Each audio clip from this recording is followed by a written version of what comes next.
Allez, le jeudi, c'est l'écho et c'est Claire Cambier. Bonsoir. Bonsoir. On va parler de quoi? On va parler du bilan de la Maison de l'Entreprise avec Jean-Luc Méraud. Bonjour. Bonjour. Donc, directeur de la Maison de l'Entreprise, puisque ce midi s'est organisée la réunion plénière annuelle. On a pu voir ce qui s'était passé les 12 derniers mois. Est-ce que tout d'abord le bilan a été positif ? Oui, on peut considérer qu'il est positif dans la mesure où les partenaires qui composent la Maison de l'Entreprise s'investissent toujours autant et croient en cette initiative qui a été prise il y a maintenant presque une quinzaine d'années.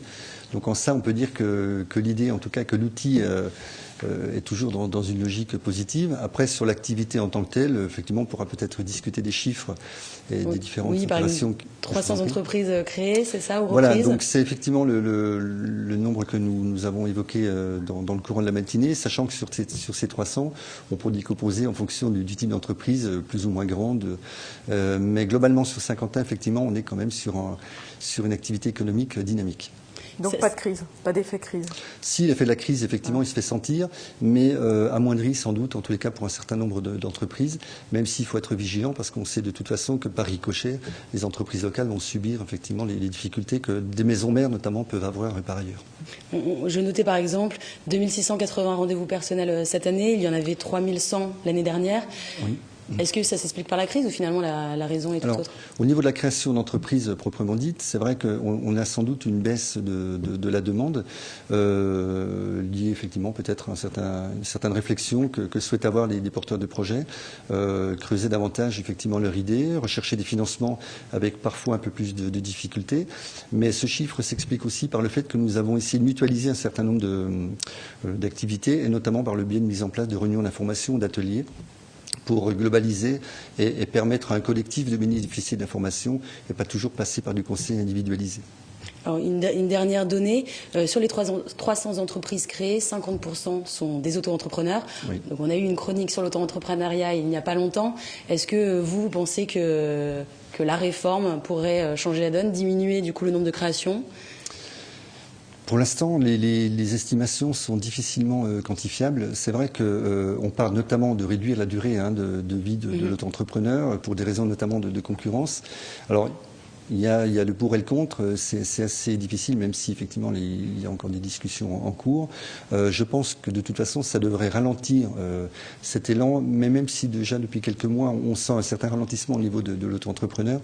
Mais il est évident que si la réforme passe, sans doute qu'un certain nombre de dirigeants d'entreprise, en tout cas de jeunes créateurs, qui passeront directement en structure juridique beaucoup plus classique, sans passer forcément par le statut d'auto-entrepreneur. J'avais juste une question parce que quand Claire vous a dit sur 300 entreprises, il y a 50% d'auto-entrepreneurs, vous avez fait un peu comme ça qui geste comme ça. Non, c'est-à-dire que c'est un peu. Non, mais je pense que vous avez raison. Il faut distinguer effectivement la partie auto-entrepreneur de la partie entreprise classique, même si je trouve que cette idée de l'auto-entrepreneur est intéressante, mais plus vue sous un angle de période d'essai peut-être, parce qu'effectivement on sait que de toute façon on a des chiffres d'affaires qui sont limités et que si on souhaite développer une activité économique peut-être au travers de l'emploi, il faut passer au stade supérieur. Donc on est là bien évidemment pour encourager la création et le statut d'auto-entrepreneur en fait partie, mais aller au-delà de cet encouragement, favoriser effectivement le développement des entreprises pour qu'elles passent au stade supérieur. Alors, on comprend mieux votre petit geste alors. Voilà.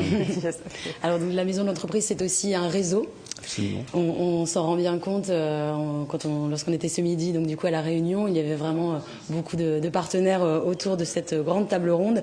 C'est également ce que soulignait François Deligné, qui est le président de la commission économie et la communauté d'agglomération de Saint-Quentin en Yvelines. Je vous propose donc d'écouter sa réaction. Le premier point qui est très positif, déjà, c'est la mobilisation des acteurs économiques du territoire. Vous savez, la Maison de l'Entreprise, qui est un service de la communauté d'agglomération, c'est aussi la fédération des énergies. Alors, dans les acteurs économiques, on a les entreprises, on a également les experts comptables, on a les banques, on a l'ensemble de ceux qui, pour le territoire de Saint-Quentin en Yvelines, sont mobilisés. Beaucoup de partenaires et donc du coup beaucoup d'événements. Petite rétrospective de l'année, on va revenir sur les grands moments. Il y a par exemple le forum de la création d'entreprise qui a eu quelques modifications cette année. Le lieu tout d'abord, puisqu'il avait lieu au théâtre de Saint-Quentin en Yvelines qui nous a gentiment prêté son espace. Donc c'est un endroit que nous avons jugé adapté pour une trentaine de structures exposantes. Et puis un public relativement important puisque nous avons recensé environ 400 personnes.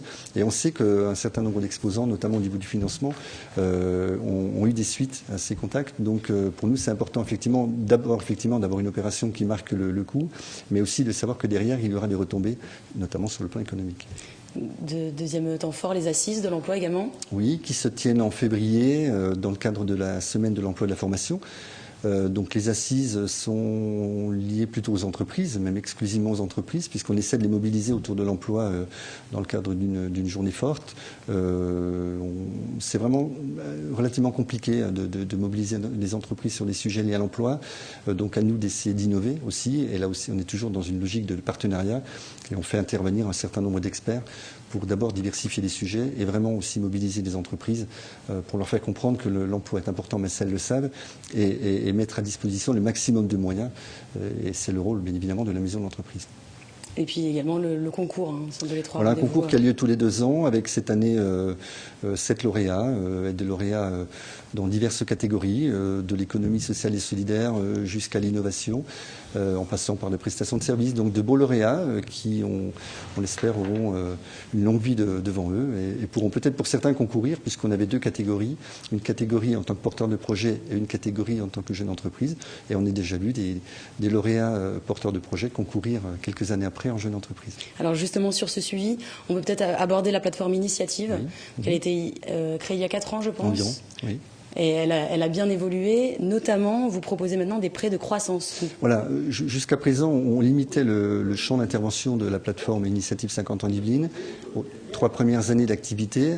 Récemment le conseil d'administration et l'assemblée générale a validé l'élargissement du champ d'action, donc on devrait pouvoir financer à très court terme maintenant les entreprises, quelle que soit leur durée de vie, et sur des montants de prêts qui iront globalement jusqu'à 50 000 €.